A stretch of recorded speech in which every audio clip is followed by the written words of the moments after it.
Gue sih berharap STY nggak terlalu banyak eksperimen ya. Ini bukan Piala AFF lah. Oke. Ini kualifikasi Piala Dunia. Tapi ini juga dari statementnya Erick Thohir juga ya. Nah. Dimana dia bilang setelah match ini kita ada harusnya 6 poin jadi 1 poin, bakal ada evaluasi. Pertanyaannya, apa yang dievaluasi? Maksudnya pelatih maksudnya? Itu juga jadi pertanyaan gue. Tapi ya kita positive thinking aja ya bahwa Erick Thohir mungkin ingin mengevaluasi secara keseluruhan ya. Evaluasi pemain, evaluasi kepelatihan, tapi tidak dengan mengabulkan beberapa netizen yang menginginkan STY out. Iya, fakta juga tetap banyak kok yang dukung. Betul, karena faktanya tetap banyak yang dukung. Ini biasa lah. Evaluasi kan biasa dilakukan di setiap negara ya. Ya, jadi nggak masalah ya. Jadi STY posisinya harusnya tetap aman ya? Harusnya sih tetap aman. Dan Sampai kemarin kan kalau kita lihat di babak kedua kita main bagus. Yes. Bahkan kapan lagi ya? Kita bisa ball position sampai 76% 76%. menghadapi China. Dan kita shotnya itu mencapai 14. On targetnya 5. Kayaknya rata-rata statistiknya di atas China semua. Jauh di atas China. Itu ada yang bilang nih kayak Barcelona lawan Celtic nih katanya. Ya, ini kan biasa sebetulnya. Dulu kita ingat bagaimana Barcelona lawan Chelsea ya, saat Chelsea juara di Matteo saat itu. Barcelona menguasai ball position. Tapi ya nggak lolos juga kan. Harus tersingkir juga sama Chelsea-nya di Matteo saat itu. Juara champion ya. Juara champion saat itu. Ya ini biasa lah terjadi di setiap pertandingan. Dan yang pasti adalah evaluasi Erick Thohir menjadi misteri yang kita tunggu.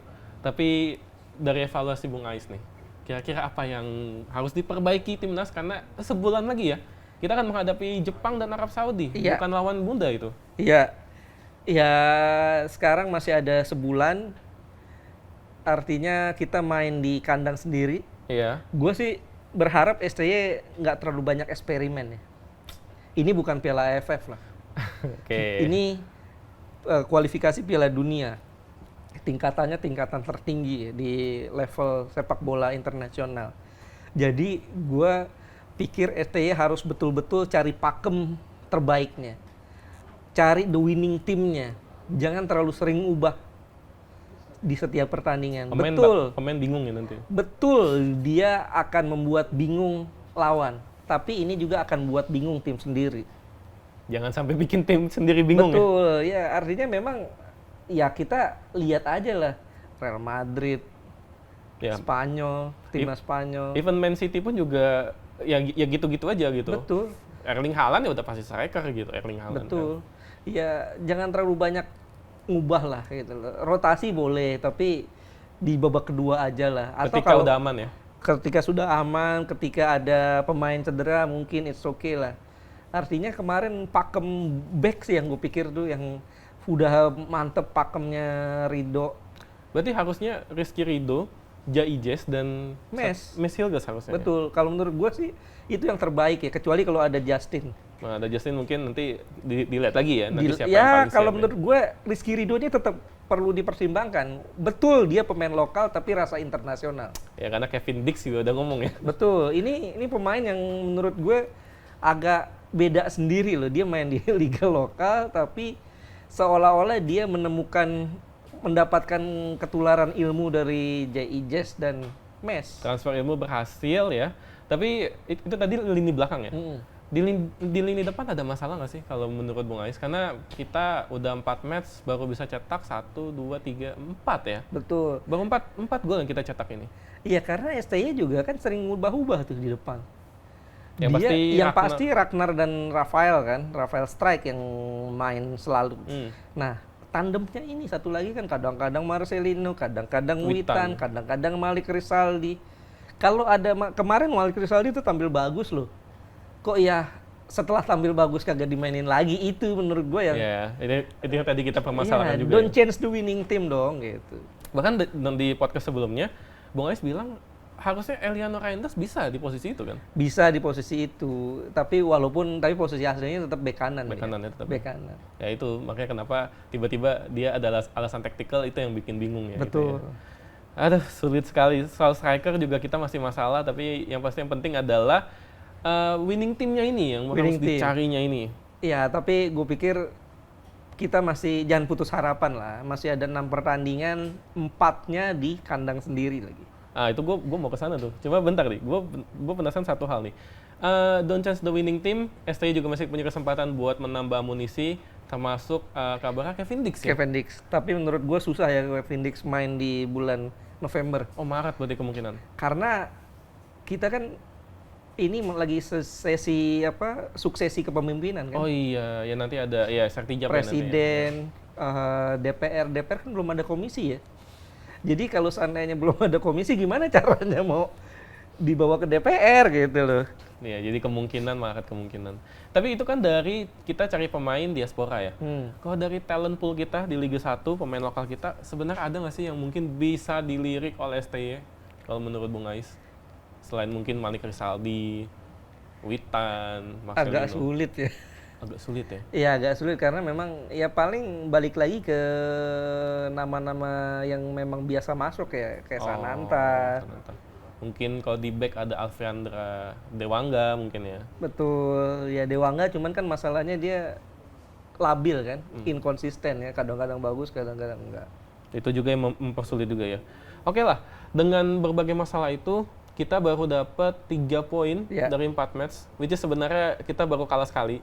Not that bad, tapi itu menjadi buruk kalau melihat kita belum pernah menang. Sisa 6 match, peluang kita masih bisa lolos nggak nih?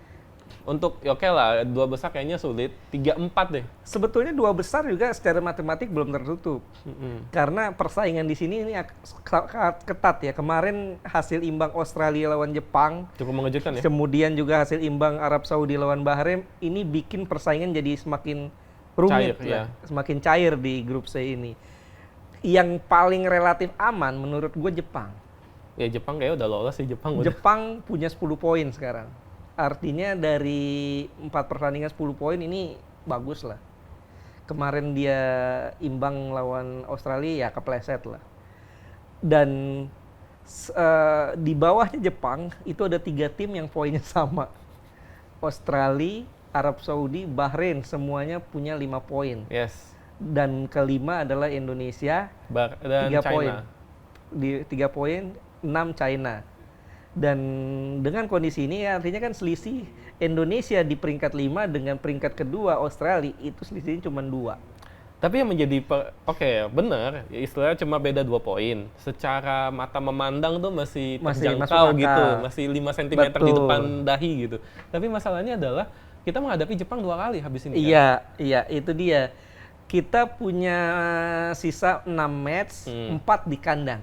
4 di kandang. Iya. Kalau kita bisa, kalau gue ya, ini dari segi realitasnya aja ya, hasilnya hitung-hitungan yang paling masuk akal, 4 di kandang lawan Jepang, menjamu Bahrain, Arab, dan China. Ya. Sisanya kita away ke Jepang dan away ke Australia. Oh iya, berat banget itu ya? Iya, itu away berat.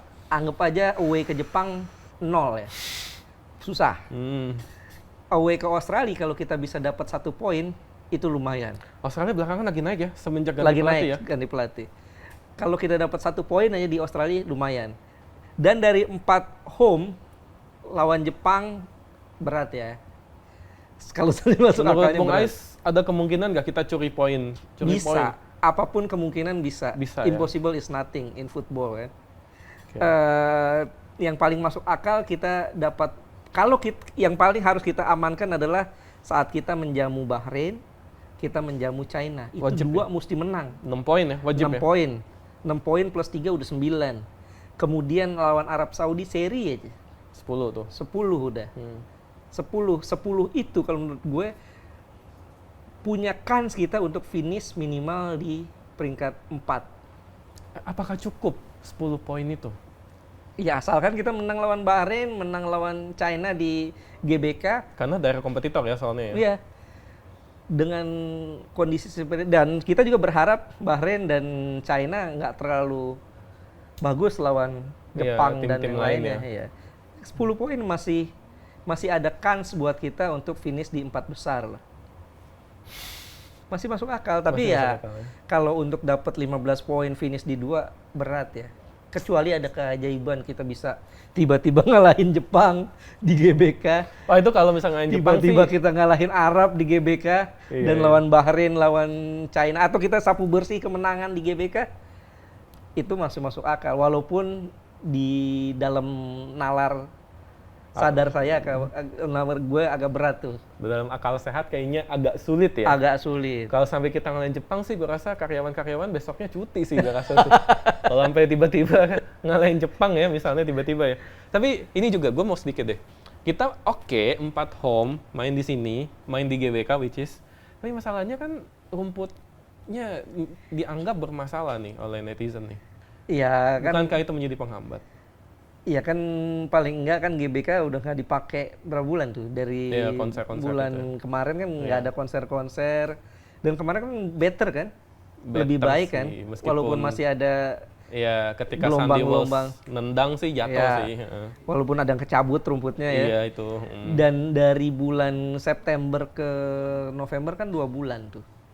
Iya kan? Diharapkan membaik Diharapkan ya. membaik lah. Jadi harusnya nggak masalah ya. Iya, kalaupun atau pindahin aja lah, jangan ke GBK gitu, Kemana kira-kira? kalau JIS agak repot. Atau ke JIS atau ke mungkin di luar Jakarta mungkin. Nggak mesti di Jawa juga ya kayaknya. Betul. Ya. Nggak mesti. Tapi Ya. kalau di luar Jakarta rugi juga dong. Oh iya ya. 70.000.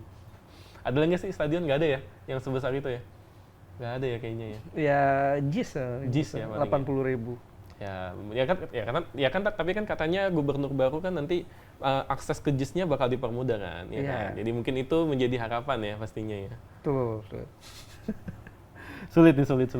Tapi yang dari Bung Ais katakan adalah intinya kita masih punya peluang, tapi kalau jangan sampai fansnya di overproud nih. Gimana caranya memanage ekspektasi yang berlebihan nih? Karena kayaknya gue nangkep nih fans nih kayaknya supporter ya, kayak kecewa banget nih setelah kalah sama China gitu. Sebetulnya kan dari obrolan kita ya di ruang ganti episode-episode Iya. sebelumnya kan gue udah berkali-kali bilang bahwa jangan terlalu berharap banyak, jangan terlalu berekspektasi banyak. Betul kita sudah berkembang, betul STY sudah punya pemain-pemain diaspora yang cukup banyak, tapi kan belum lengkap nih puzzle-nya gitu loh. Di lini depan kita belum dapet. Kemudian kita kan ini masih anak baru lah, dalam tanda kutip ya, dibanding 5 kompetitor lainnya.